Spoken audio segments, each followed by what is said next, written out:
Ladies and gentlemen, you are now listening to the Talking Nonsense About Impact Wrestling podcast. Cross the line in 3, 2, 1. Hello, everyone, and welcome to the Talking Nonsense About Impact Wrestling podcast. I am your host. My name is Jeff. And as always, with me is my co-host, the Joker Sting to my 2006 Bound for Glory Sting. It's Max. Max, everybody. That's really disrespectful, G. That's... If I'm rating the worst things you've called me, that's definitely top 1 or 2. But it's the UK's favorite Sting, according to Sting. I think I'm pretty sure we'll actually get a response from somebody in the UK to see if that's true. But until then, I'll at least believe you on that part. All right. We'll give a few seconds of belief first. Thank you for tuning in, guys. Thank you for killing it online. We've had such great interactions, and actually most of the hot topic today will be dedicated to one of those interactions. So thank you for that. I do want to go out and say that we have a different format going today. Nothing too crazy, but Cody will be on assignment, not able to do the call-outs today. Call-outs, yeah. So we're going to actually do something a little bit different. And there was a lot of feedback from last episode, good, and a few questions that popped up. So I want to address those first. First, we had a poll that came out about the Super Bowl. Yes, we're that post-dated. And the person who didn't want the 49ers to win or wasn't okay with it was me. Go Andy Reid. The Daniel's last name, Max got it wrong, but I never gave you guys the answer. Chris Daniels' last name, if you haven't Googled already, is Covell. So AJ's son is AJ Covell Jones. In my mind, because you didn't give me the answer last episode, you didn't actually know it. So I'm going to chalk that up as a moral victory. A moral victory. Okay. 3-1. We'll settle this in the second segment. But we also have one that mentioned about KM's music, his crappy music. I made the joke about KM kidnapping Joe for his crappy music 6 years later. We'll play that today so you guys can hear what I was talking about.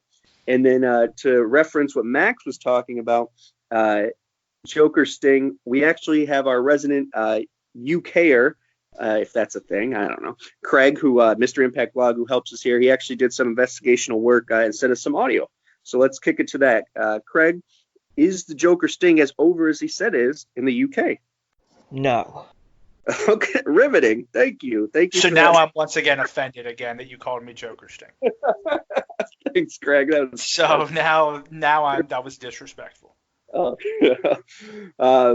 Before we start, of course, I have to ask you: are you watching Twitch? We're back on Twitch, obviously. Yeah. It was the Dudley Boys, or it is the Dudley Boys, not in the greatest shape on this particular episode, versus the Steiner Brothers and Motor City Machine Guns were there. It was actually a Bound for Glory.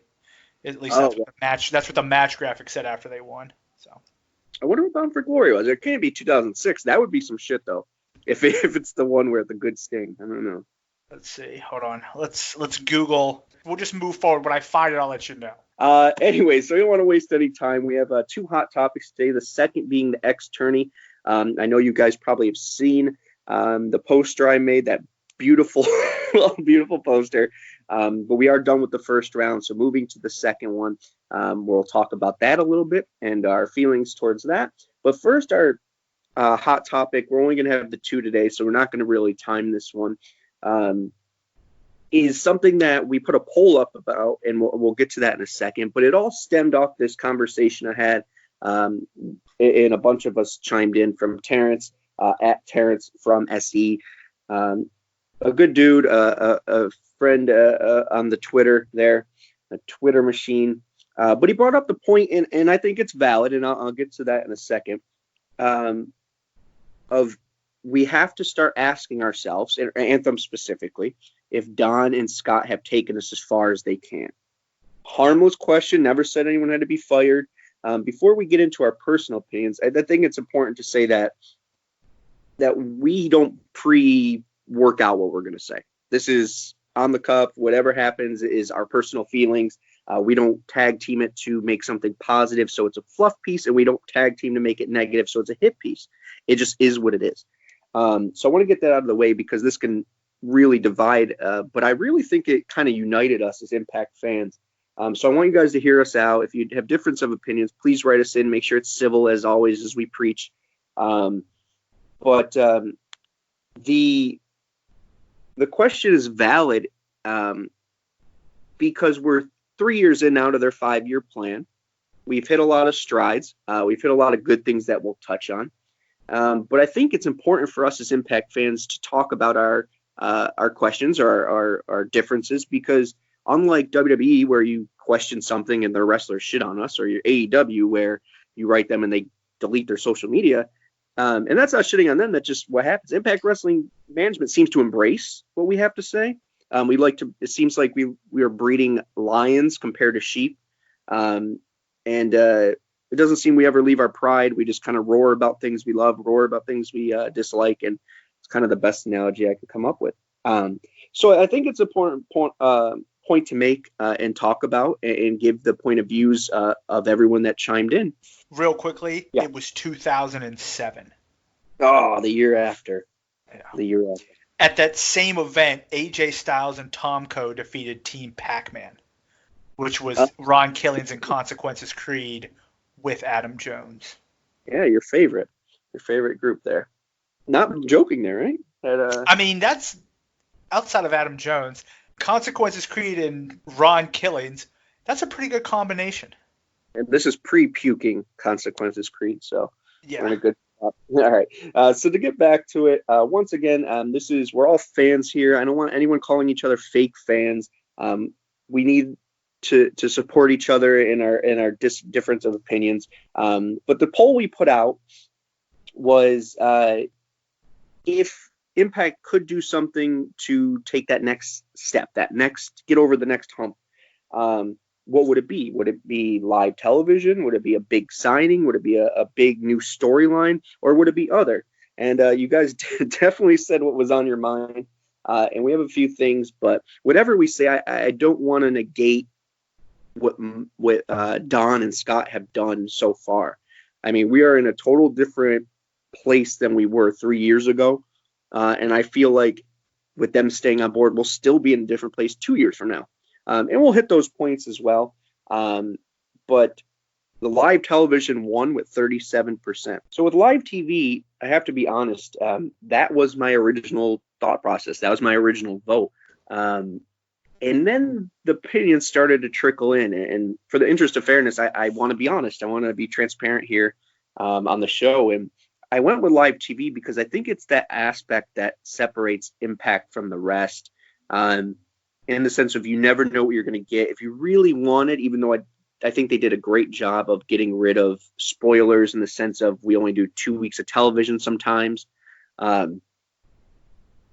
Live television just has a different anything can happen feeling. But at the same time, you guys brought up the point that, yeah, it costs $500,000 at least per episode to produce a live television. And we kind of spent money back in the day to try to make money. And unfortunately, that really didn't work out for Impact or TNA. True. So I kind of see that point. Do I think it'll be exciting? Yeah. Could we do it maybe once a month, maybe at the first taping of every month, something like that? Yeah, that'd be cool. We did that for a while. But yeah, that's where I'm at. So my opinion has changed. My opinion has changed thanks to you listeners. But Max, where are you on that? Where does your... So I think live TV would be interesting. I don't think you need to go live every time, but I do think maybe the first taping would be a smart idea. But for me, I actually don't think it's live TV or a big signing.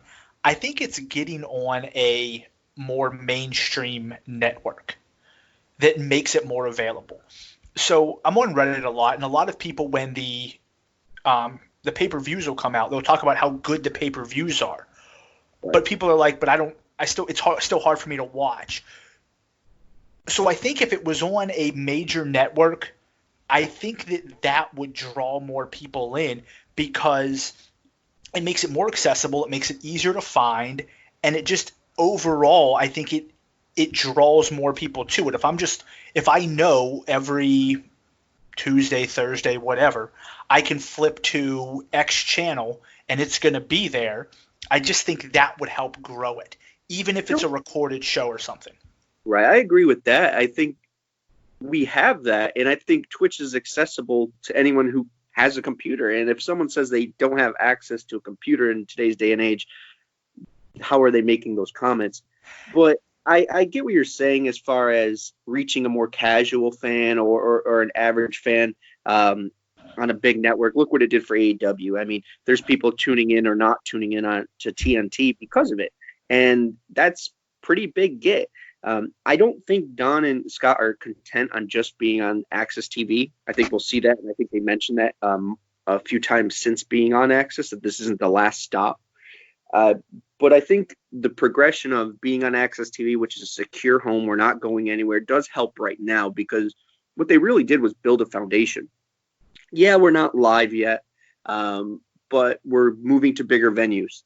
BFG was in Dallas, and right, if I'm not mistaken, or was it Chicago? I don't know. I get Chicago, and sold out, 5,000 people. We're moving on to these bigger places that are 7,000. I, on one hand, don't like the argument of people saying, "Oh, I like smaller arenas." Yeah, maybe that's your personal preference, and I enjoy going to smaller arenas because it feels more intimate. But we'd be lying to ourselves if we don't say that we would love to see a Raw size or Dynamite size crowd supporting Impact, and seeing what that crowd does with a great piece of content and what Impact produces. So I think we're moving in the venue range. They're doing everything they can to widen the audience, but it's going to be a slow build. They were dealt with a with a really burnout company, if we want to admit it or not. And so live television, I can see that point, and I do agree that live is more exciting. But they're doing this. They're making the app pay-per-views, the Sacrifice coming up, those more important, which is nice. So we're not just waiting for the big four pay-per-views. And even those are in bigger and louder venues. And I know certain people, you don't watch the show for the crowd reaction. I totally get that. But I believe ambiance is a big thing. If I watch a stand-up comic and I just listen to what they're saying and it's funny, oh yeah, I'm going to chuckle. But would it be more funny if other people were enjoying it and laughing along with me? Yeah. And I think that's why laugh tracks were introduced back in the day. But that's just my opinion. I don't know if you see it the same way, but. No, I agree. The one thing I'll say, go back to what you said about Twitch. Twitch is nice, but I know for me, like when I watch WWE and AEW, I DVR them and I go back and watch them later. So I don't think I've watched a live episode in maybe once in the last 6 months. So I think that's the issue with Twitch, is that I can't just record this and rewind it and watch it at my own time. So I think that's one issue.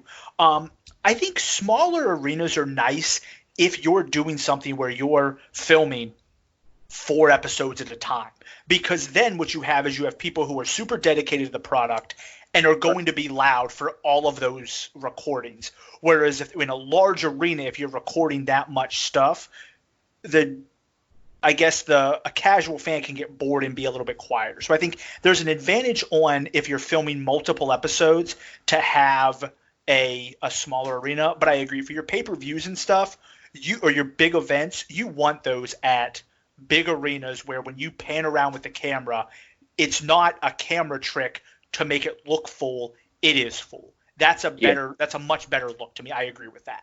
Oh yeah, that's a great way of looking at it. And once again, this doesn't negate all they've done. We were in a time where Impact Zone was the only thing they had. They did multiple tapings at once, and it was pretty rough. So throwing it back to last week where I kind of criticized the Mexico shows, that's my only gripe with the Mexico shows. It's definitely not the wrestling. The wrestling's fantastic. That the Kingo versus TJB match is, I'll watch it on loop. But great wrestling doesn't continuously help the product. And I agree. I know we are a pro wrestling company, and that might be some of our focus. But if we want Impact to succeed and able to keep its top talent, able to have a video game, able to do these bigger things, you need to bring in revenue. And revenue is by catering to everyone, not just our small diehard fans. And when you're in Mexico, yes, they love the wrestling, but they don't like the talking, and it kind of hurts it there. But once again, yes, we come from a place where Impact taped 50 episodes in a row in the Impact Zone, and you had girl who looked not excited in the front row, people in the front row talking among themselves, texting. So we're in a much better place, but I can definitely see us moving forward, and I think that's a big step. I agree. Now, next up was big signing with 33%. I know you mentioned this before, and then my rebuttal was it needs to be someone who moves the needle. If it's not a CM Punk or a, someone of that caliber, does it really make sense for us to spend the money if it's not going to move the needle? And that's my gripe with all these people that complain about RVD and Shamrock and them being there. Those people do, like it or not, have a following. They're not winning matches. They're not going out there winning all the titles. They're integrated into it, and they're helping. They're not breaking the bank. It's not like old TNA where Dixie's saying, hey, go send out, 80-year-old this person to go win a match. That's not what's happening. So I'm okay with the old stars being there. But is there an old one or a newer one that really moves the needle that's a free agent right now? That's rough because I don't think it necessarily has to be an S level superstar. I think you can grab somebody who's maybe an A or a B plus, but maybe is buried on TNA or AEW's roster. What you don't want to grab is you don't want to grab somebody like the Perfect 10 guy. I can't remember what his name is. Tyler. Yeah, Tyler. He was good, but hardcore people liked him. But like you said, he's not moving the needle. Breaking the bank for him is a bad idea. And I'm trying to think of who that could be, and I can't think of anyone who's a free agent. The only type of people I could think would be someone like Ziggler, who may be in a situation where he's like, you know what, I'm never going to be a champion again in WWE. I'm not really happy, but he's a big enough name that if he came over, he could do something. I agree with that. I think here's what it comes down to, because everyone was making a big deal on the internet, at least AEW fans. And of course, we're pro wrestling, so I'm not shitting on them. I'm just saying they were super excited about Jeff Cobb showing up. To me, Jeff Cobb he's a good wrestler, but he doesn't do it for me. And he doesn't have, to me, that big move the needle star name like a Ziggler would have. So when AEW wins out on a bidding war, if there was one, and they get Jeff Cobb, that doesn't really hurt or make me happy. There's no feelings for me there that he signed there. Now, and I think that's what wins Impact that perception is if a Ziggler is released, or say a Revival comes out, who I'm not a huge fan of per se, but if they go to Impact instead of AEW, which everyone expects, you would be like, oh shit, okay, Impact's doing some things here. Or if, say, for instance, who else was more recent? Matt Hardy. Say Matt Hardy comes out, and everyone's like, oh, he's the Dark Order guy. Well, what about if he was Impact? What would the perception be there? So I think that's what it's going to be, more than a Hulk Hogan or a CM Punk. It's going to be somebody who can change the perception of, like, oh shit, people chose this over that. I think that's what's going to do it for Impact. I agree. I think it's not to put down AEW or anything, but outside of their top elite guys, Kenny Omega, the Young Bucks, people like that, it's got to be a WWE star, because that's who your casual people know. This isn't AEW isn't at the point where WCW was, where casual fans are watching both companies. And if a star like Jericho leaves WCW, he goes to WWE, you're like, oh, that's awesome. WWE is the only company that casuals, at least in my opinion, really pay attention to. So if you're going to get a big free agent signing, it's got to be a guy who left WWE and is choosing Impact, because that's what a majority of your non-hardcore wrestling fans know. I see that, and I think full circle, I think that we're kind of on the same page in the sense of these RVDs and these Rhinos and these Shamrocks that people are complaining about that aren't really taking big spots. They're kind of fillers. I mean, besides RVD's awesome gimmick that's getting over, these guys are getting spots where they're recognizing that they're a little bit older. We're recognizing that they're legends and they're losing to Moose and to, and so. So, or putting, having matches with Madman Fulton and having the young guys work with them. They give the young guys a good opponent, and then even if Rhino isn't winning ever, you still remember old Rhino, so the win is still good. Well, yeah, and that's a great point. It's something Mick Foley always said, and this is the same way I look at professional wrestling and when fans shit on other companies. If you shit on another company for so long, when Impact inevitably does beat them in something, ratings or winning a signing or whatever it is, that winning or signing doesn't look as good. Mick Foley always says, if I'm going to go face an opponent, and I shit on him, if I beat him, what does that do for me? It does nothing. I beat a guy that I should beat. So if you go out there, no matter if it's, almost 50-year-old Rob Van Dam or, almost 50 Rhino, and you beat them, hey, Moose beat Rhino or RVD. If Moose beats a 25-year-old or 22-year-old Ace Austin, whatever they are age-wise, 24. What does it? Yes, it's big to us who watch the show. We could say, "Oh yeah, he beat Ace Austin. Oh my God, that was a good match." But that only affects us. If Moose brags about beating an RVD or a Rhino, then it's a bigger deal. So I could see all angles, but I think that's where I'm at. So I don't think there's a guy right now. And I know we had the poll about the Ascension as well, and everyone said give them a shot. That would be cool for me, but I think to me they're more like Reno Scum, where they're a good filler piece where they add to something. So maybe if the New Church was to come back with James Mitchell and Rosemary Havoc, and then that'd be something cool to do. I agree. They would be good in the New Church. Yeah. Or if they were their NXT gimmick, their WWE gimmick, I don't want the fake Legion of Doom thing. Like, I want them to be darker. I think they would be okay, but they're not a must-have. No, and I don't think they move the needle. So Lance Hoyt, though, or Lance Archer, coming back to Impact might be a cool thing for those internet people like New Japan and stuff. But once again, not big enough to move the needle. I mean, I like it because then we could get him to do an intro for us again. Oh, that's right. He did a really good one for our old podcast. That's right. I forgot about that. More on that later. We'll do some more intros soon, I hope. But and they're in the works. So as far as 22% says storyline, and I think this is more where I'm headed.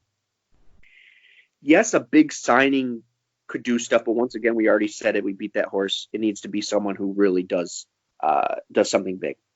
But with the storyline, and I think that's where a lot of the fans, and I think maybe where Terrence comes from when he brought up this question, is they've done a lot. They've got us from the ashes. We rose. We're building a foundation. But what is that next idea that gets us over? So storyline and ideas could be where it's at, and that doesn't mean you get rid of Scott and Dom, but we bring someone new to the creative prospect or to the plate there. Could that be a Matt Hardy? And he brings a different vision too. Sometimes it's good to refresh and to have a different point of view. And the ICU storyline that they're doing right now, really. So I've been thinking about this since last episode and wanted to talk about it. And then the ICU thing starts picking up, and you're like, okay, they still have it. They're coming up with these creative new ways to do things. We don't know who's in charge of ICU. It's something exciting and different. My idea was at the TNA show when Aces and Eights is out there. So Anderson and D'Lo, they get attacked by different Aces and Eights guys, and that creates a new storyline. So who are the new Aces and Eights and stuff like that? Something like that gets you on a weekly basis to tune in. And it doesn't need to be that, but that's the premise of what I'm trying to say here is, what's that next idea or story that really brings us forward?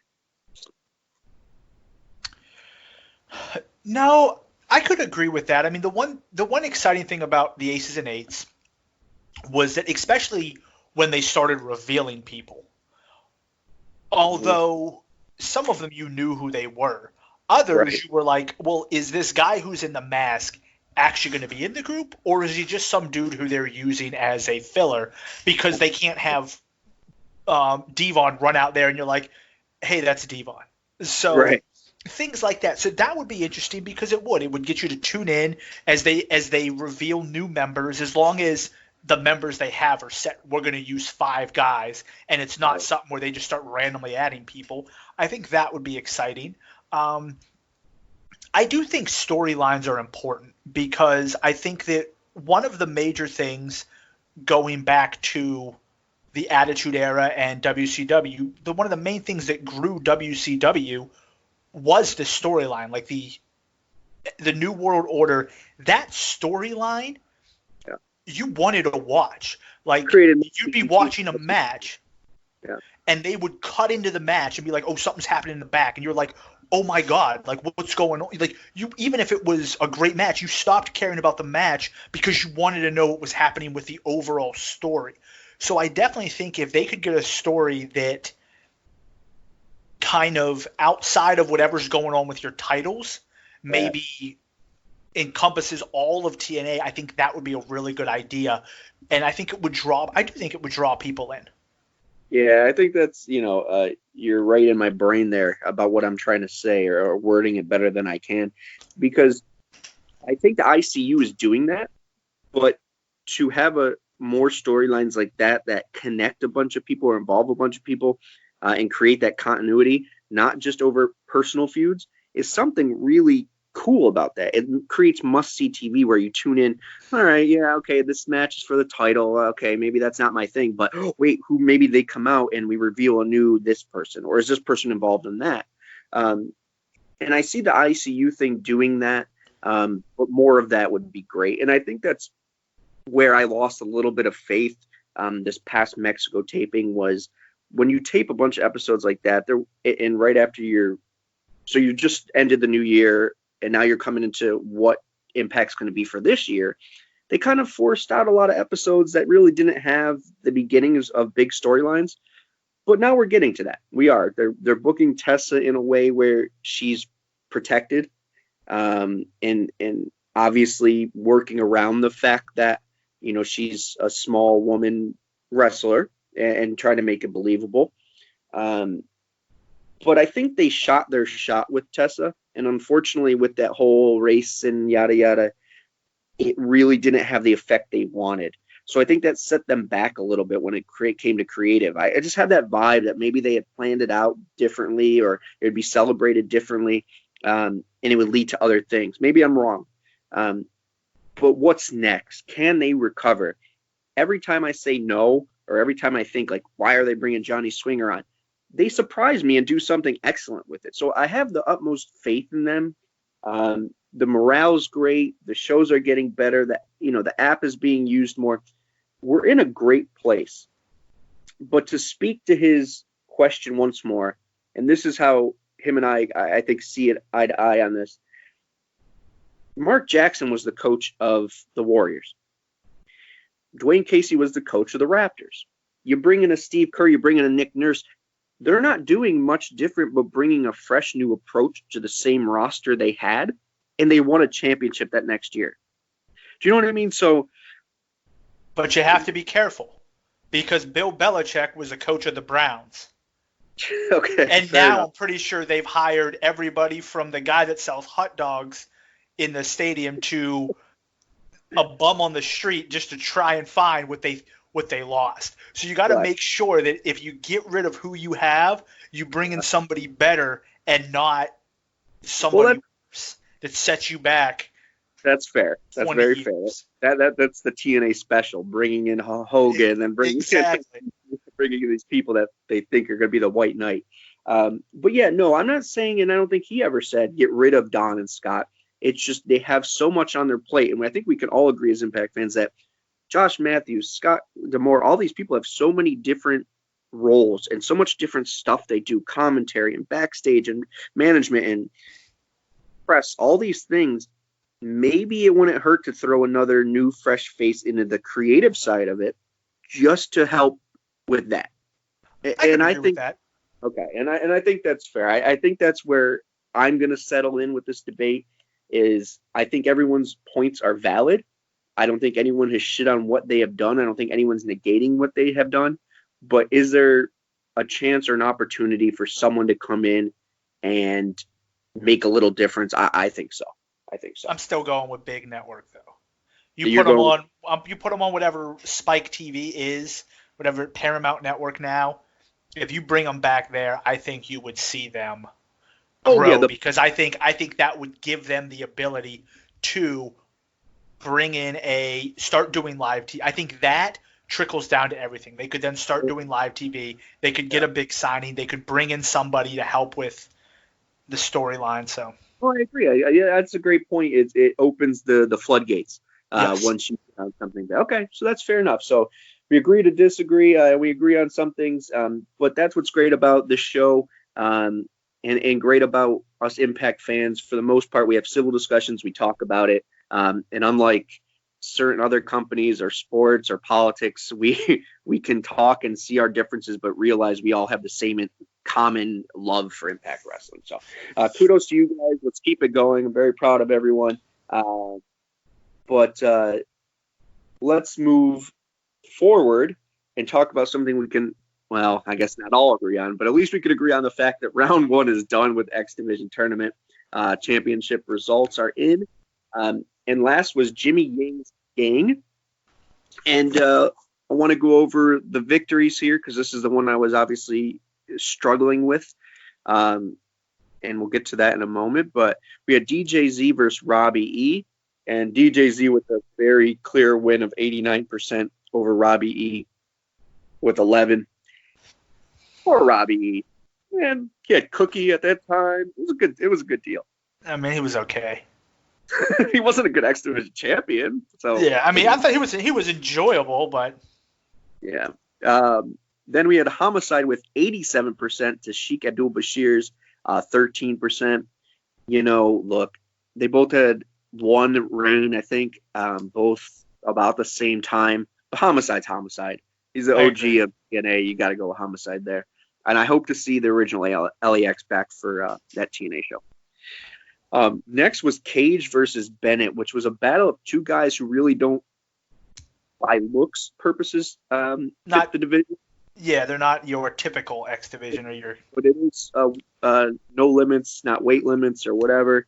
And Cage style does fit it. Bennett's didn't so much, and it shows here 75% for Cage, 25% for Bennett. You could say Cage gave up his belt, but so did Bennett. That was the point, was to cash it in and so on. But Cage represented it well for quite a bit of time before he did. And then last but not least, here is the one that was giving me anxiety and heartburn, agita, whatever you want to call it, Joe versus Angle. Did you see the results, Max? I don't think I did. You're going to use your save, Max? I'm never going to use my save because like I believe should be done. I'm going to let the people decide. All right, and this one I will too because Joe beat Angle by 2%. So 51 to 49%. We had a late push for Joe. I don't know if it was my pandering and crying, but I'll take the victory regardless. So we have it all set up. I would like to point out now that Joe has won, I voted for Angle because I thought it would be funny. You son of a bitch. See, this is why I can't take it seriously. This is why I can't take it. Mostly because I thought Joe would win, but when you were freaking out, I was like, I'm going to vote for Angle just because I think this would be hilarious to see G freak out. Well, guys, it's been a nice run. Son of a bitch. All right. Well, either way, Joe won, so I'll take it. But this sets up our next round, and we'll be posting as soon as this comes out. You're going to see the post for the updated poster that I did with some very interesting matches. It's you guys. It's your choice to decide on what the next region we go through is. Each one only has 2 matches, so we'll probably do 2 regions at a time and then do one at a different time. But we'll fly right through it so we could get to our next tournament. Yep, already working on the next one, which will be the result of who wins between Max and I's game that's coming up in the next segment. So unless you have something to say, do you want to just shoot it over to that and Yeah, see what let's take it. let's Let's battle take a it out? quick break, and then we'll hit the next segment with the game show. All right, enjoy the musical stylings of KM's music.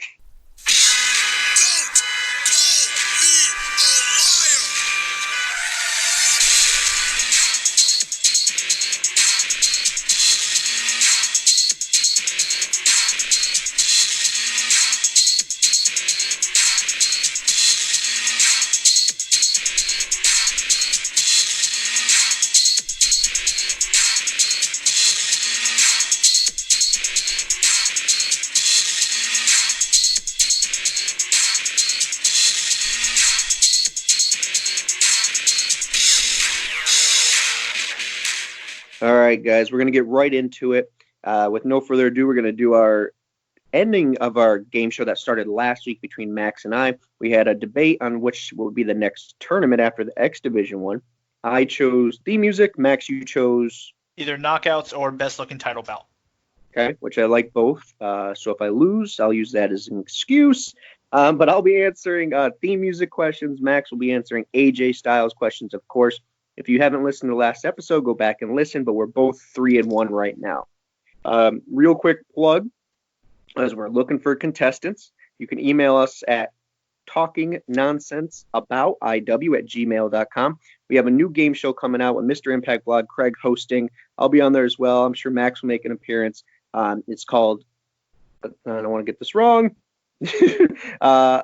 Hard 10 Game Show. There you go. So if you are familiar with the Hard 10 tournament in NWA TNA history, nothing to do with that. But it's a cool game. It'll be fun, and you can win some great Impact Wrestling prizes. All right. So am I going first? You're going first? We're going to go ahead and start with you. So I've got the first bit of music. Once again, we're tied up right now. Yes. Are you ready? Yeah, I'm ready. All right, here we go. Okay.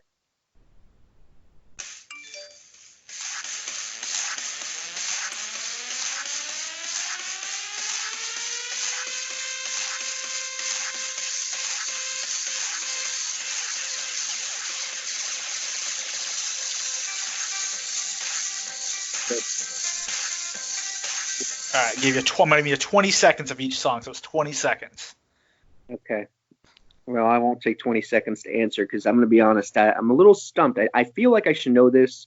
It sounds awfully familiar. And I'm not angry when I hear it. So it must be someone that I like. My time's running up. I'll go with Rainbow Express. I don't know. It's Kenny King, his first theme, Magic Machine. Yep, sure is. All right, so you're now 3-2. Damn, okay. All right. All right, so you are, the categories you have left are, let's see, pay-per-view, exit, or match. We'll go with pay-per-view. Pay-per-view, all right. So AJ faced Joe and Daniels in a three-way for the X Division Championship in Impact's only 5-star match, according to Dave Metzler. Which pay-per-view did this happen at? I don't. I feel like that's probably that should have been the main event. So it probably wasn't something like Bound for Glory, because I don't think they would stick that in, although it should have been the main event for Bound for Glory. It probably wasn't. And it's an X Division title, so I'll go Destination X. Quality guess? No, but Unbreakable. Unbreakable. Didn't last too long. I think there was only two or so ones, but Unbreakable is the answer.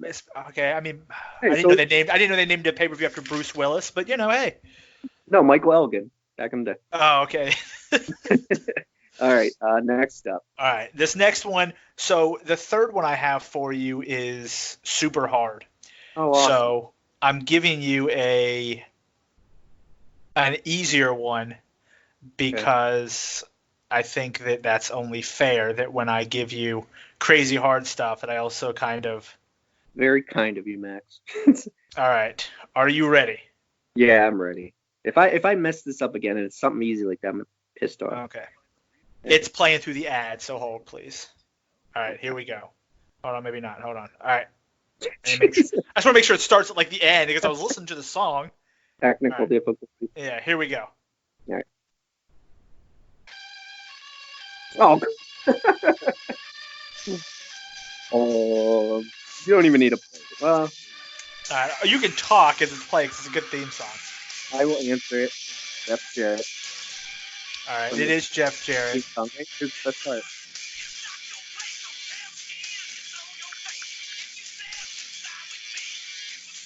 Okay.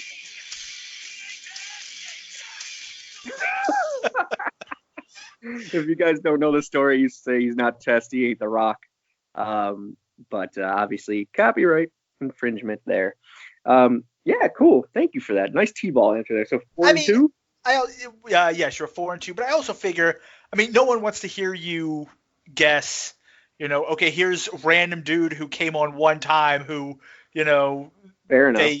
So I figured some bigger ones. That one's for the ladies. Exactly. This one's for the crowd. All right. So you got 2 choices left. All right. Exit or match? I'll go exit. Exit. Very simple.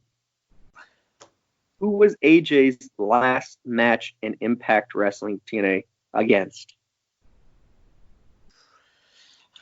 Huh. Oh. Well, I block out him leaving Impact. Good And I also don't think it was a very particularly good time in the company either. It was weird. I don't want to give any hints, but it was weird. Who was there at that time? That's what I got to think about. Who was all there? All right, you got 20 seconds. I feel like Daniels could have been one of them, just because I know he feuded with Daniels a lot, but I don't think it was Daniels. I think it was probably something bigger. Was it Bully Ray? No, it was Magnus. They were both champion. They stole the CM Punk storyline they were doing there. Okay. He left and was defending it elsewhere, that kind of stuff. Yeah, all right. So, wait, what's the score? I am now 3-3. You are 4-2. All right. So if you guess this, it's over. Okay. But you said it's wicked hard. This is my hardest one that I've come up with. Okay. And I'm not starting at the beginning because there's a loud squeal at the beginning, so I'm going to start it in the middle for you. Squeal. Well, first of all, can you tell me if it's like a pig squeal? What kind of No, it's just like a high. It's just like a high pitch, like it sounds like either a violin or like electronical squeal. Yeah, it just makes it. It just is hard to get the volume right. So here we go.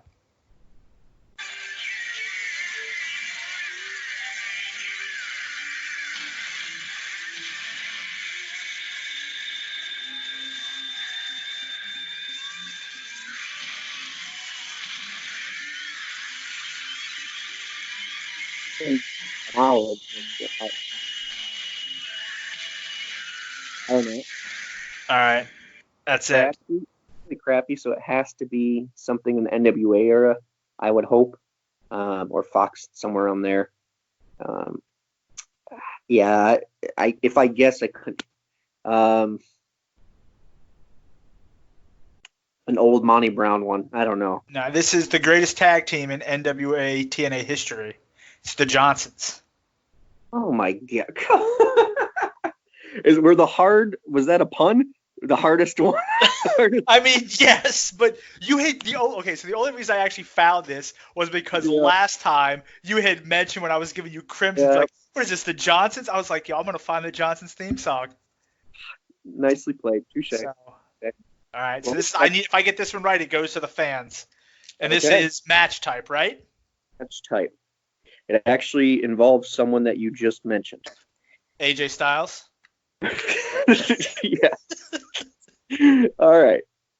At Slammiversary 9, AJ lost in an epic match to Bully Ray. What kind of match was this? Just for all the marks. Well, actually, it's for a tie, so we can both have a chance. So obviously it wasn't Ultimate X because that would have never happened. Yeah, this was. Stop that. We'll discuss that later. I feel like it was something. I remember the match. I remember seeing them fighting, and I feel like it was either like it was something like a no holds barred or street fight, but I don't think it was. I think it was last man standing. It was last man standing. All right, I knew there was like a lot. I knew there was like street fight parts in it, but I was like, I know it's not a street fight. It's not. It wasn't just a normal street fight. All right, so that means 4-3 for both of us. 4-3. That's pretty good. I'm happy with that. We're above 500. You can win. You can make the playoffs in some sports with above 500. So, Be the number 2 ranked tag team in AEW at 4-3. I think it's a good place to end. All right, guys. So it's 4-3, 4-3. Jesus, I'm gonna put a poll out as soon as this comes up as well. So Monday at 8, somewhere around there, and I'll let you guys decide. Is it going to be after the X Division Championship tournament? Is it going to be best theme music in TNA history? Best knockout champion in TNA history? Knockout champion, right? Not just knockout. Yeah. Okay. And then, I'm sorry, what was the best looking title belt? There's only one that wins that. But I digress. I know, but some people may have different. Plus that new opinions than. You're right. We're old heads. And that's 100% opinion. There's no. You think there's someone out there that GFW is their favorite? No. But I mean, I think there may be somebody who really likes maybe the NWA belts. That's true. I really like the new Impact X Division Championship. That one looks really good. Ag as well. All right. So we'll end it there. You guys, it's up to you to decide what you want to play next. It'll be fun either way. So we're going to take a commercial break, and we're going to break into the treehouse one more time and answer some more old TNA questions.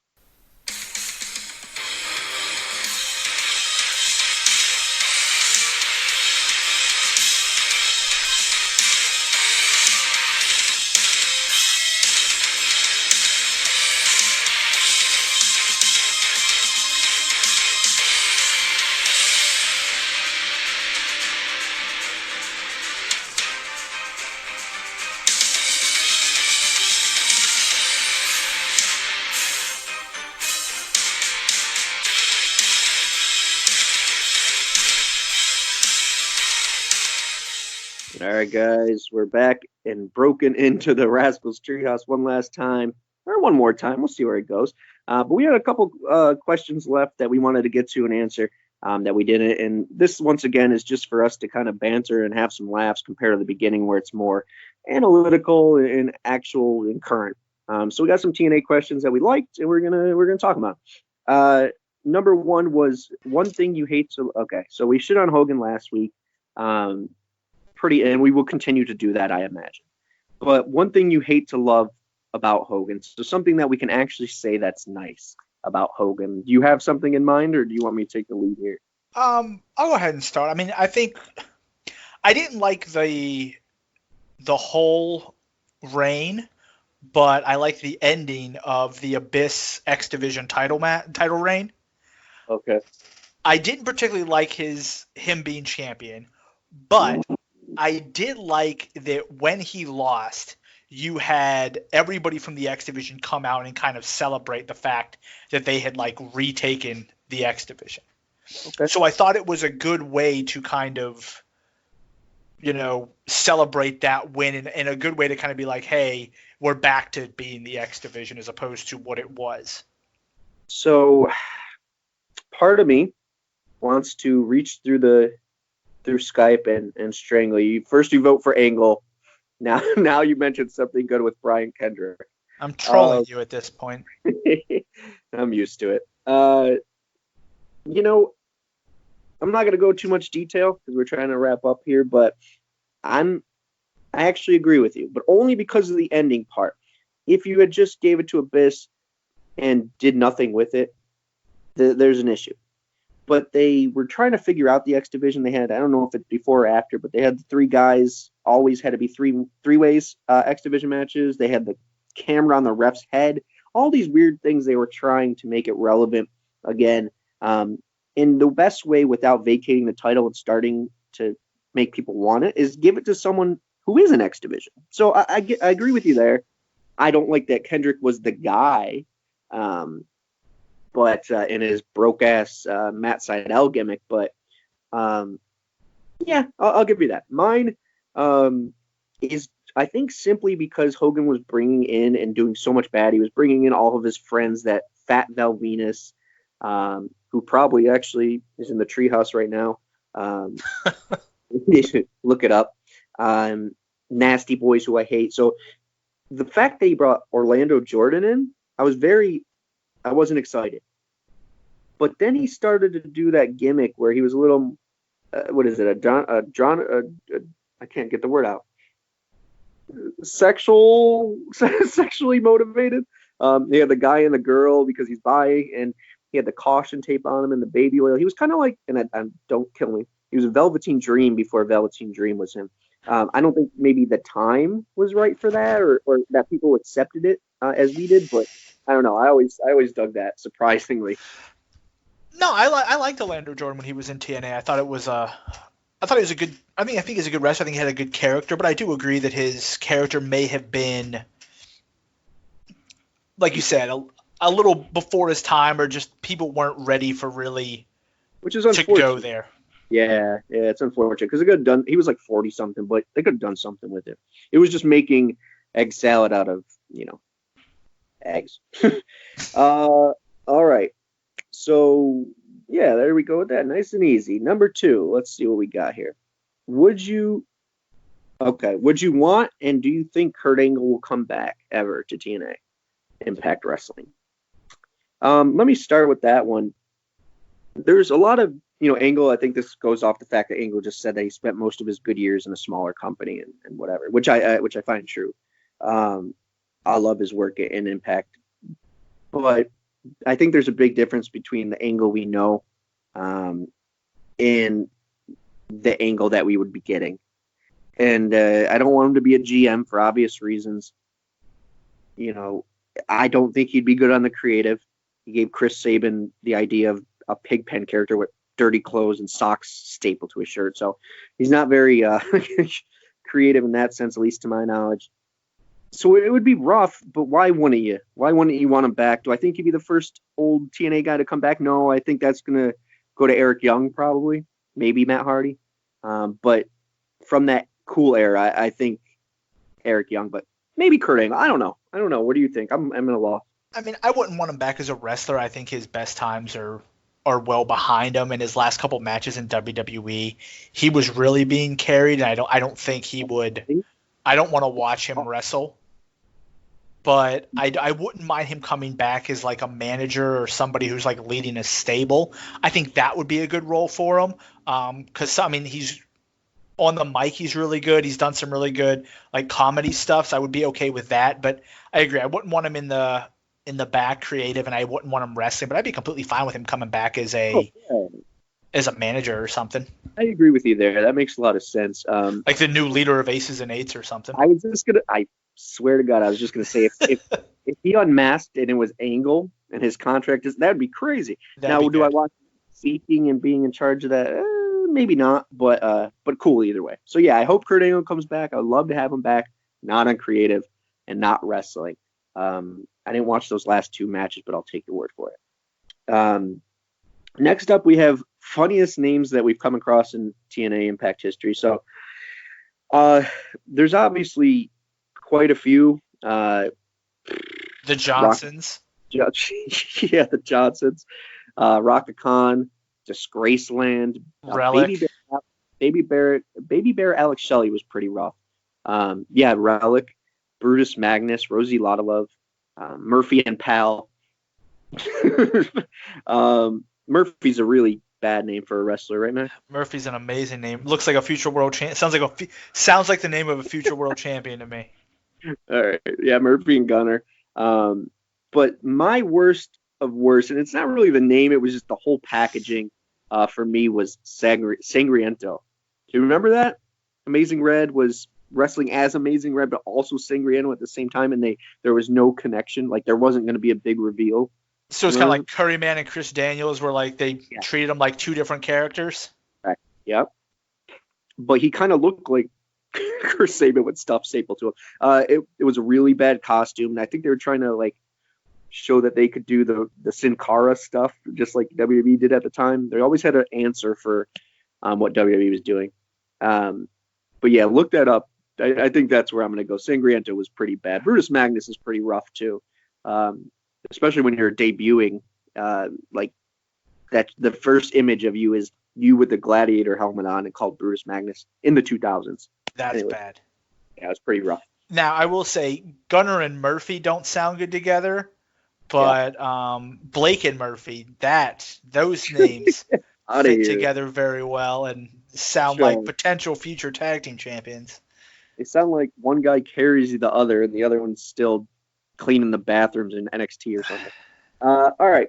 So the last question we have here is Dixie Carter. Oh, okay. Dixie Carter, excuse me, and Vince Russo appearing on the TNA show. Do you think that's going to happen? Would you want that to happen? Where are you at? I wouldn't be surprised if it happens, just because. Yeah. I'm sure, at least with. I mean, I don't think they're doing anything at this point, so why not?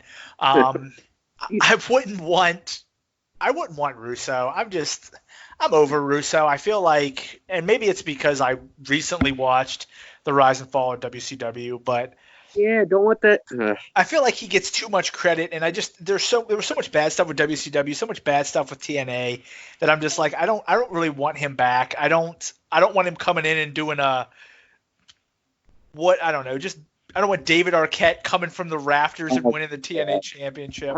I'm not gonna get into what Russo did or hasn't done. I still think he's the Mike D'Antoni of wrestling, and I mean that as in he had a lot of great points. Never won a championship, but had a lot of great points that were loved at the time. But now you look back and you're like, oh, his message was right. His way about it and what he did with that message is right. I think he's a huge part of TNA. I actually think he did a lot more, well, besides paying for the company, did a lot of more productive, better things than Dixie did for TNA. I don't know. Shoot me. I don't know. But I think it would be interesting. He's not going to be on the show. He's not going to be creative, or he's not going to be a big part of the show. Just come on in a battle royal. He could be the leader of Ace and Eights. That would be. I'd be okay with that. That would stir some shit. But yeah, no, Dixie. The more I look back and actually look up stories of how she treated people, and there's some great family and whatever thoughts, but most of it was some weird jealousy and really bad management. So do I want both of them there? Sure. Do I think it'll happen? Probably. But hey, it's TNA. So we're I guess giving the nod to them. So why not? The one person that now that Amazing Red and all these people have been announced that I really want, and my guess is that he won't show. And we're going to start a campaign. I talked to Cody about this. We're going to do hashtag Mike Tenay. We want everyone to follow this and get it out there, and maybe the love we show him will get him on the show, because I don't think you can have a TNA show without the voice of Mike Tenay. Don West too, but together that would just be really nice to see and hear. Were they the best? No, but were they nostalgically the guy? They are the King and Jim Ross of TNA, and I would love to hear that again. I'd love to hear it. I would definitely be down with Tenay coming back. I think that would be fitting. A really good thing. Yeah. So yeah, with that being said, let's start that campaign. Let's keep it going. We'll see if there's a show next week. Max has mentioned that he voted for Angle, and he mentioned Brian Kendrick on this. So I don't know if I can deal with this. We put out a show every 2 weeks, so there 100% will not be a show next week. So you've got 2 weeks to get over that. Okay, I'll get over it. All right, guys. But I'm going to leave you with something that we mentioned last time in a clip that I thought was pretty funny. It was Don West when he finally left the announce booth and gave Mike Tenay some shit. So in honor of Mike Tenay and Don West, here's that. Bye, guys. Later, guys. Mike, while you're in ass-kissing mode, why don't you kiss Sting's ass as well? Excuse me? You heard me? Why don't you go in the back, man? Ask Sting to pull his pants down and plant one on him, too. What the hell are you talking about? Oh, man, don't act stupid. You know what this is about. You know exactly what this is about. I don't know what this is about. You want to educate me? You want it right here? I'll be more than happy to educate you. In fact, I'll educate you, and I'll educate everybody else here. There's something that needs to be said. Stevie, can I have a mic? I'll tell you, Mike, you and I have been best friends for almost 7 years. We've done everything together. We've called every single match in TNA. I've been to your house. You've been to my house several times. Our wives are best friends. Hey, Don, what's this all about? Let me finish, please. Let me finish. A few days ago, TNA management held some meetings, folks. And one of the many topics of those meetings was my future here at this announce table. And Mike, today, I heard you were at that meeting. Says who? Just let me finish. You were at that meeting, and you said nothing in my defense. When your best friend's topic came up, you had nothing to say. You were neutral. Neutral. You wouldn't pick a side. Let me tell you something, people. You put this man on a pedestal. You do, you put him here. But I found out about this man. You're nothing but a selfish prick. You could have done the right thing, but you didn't have the balls.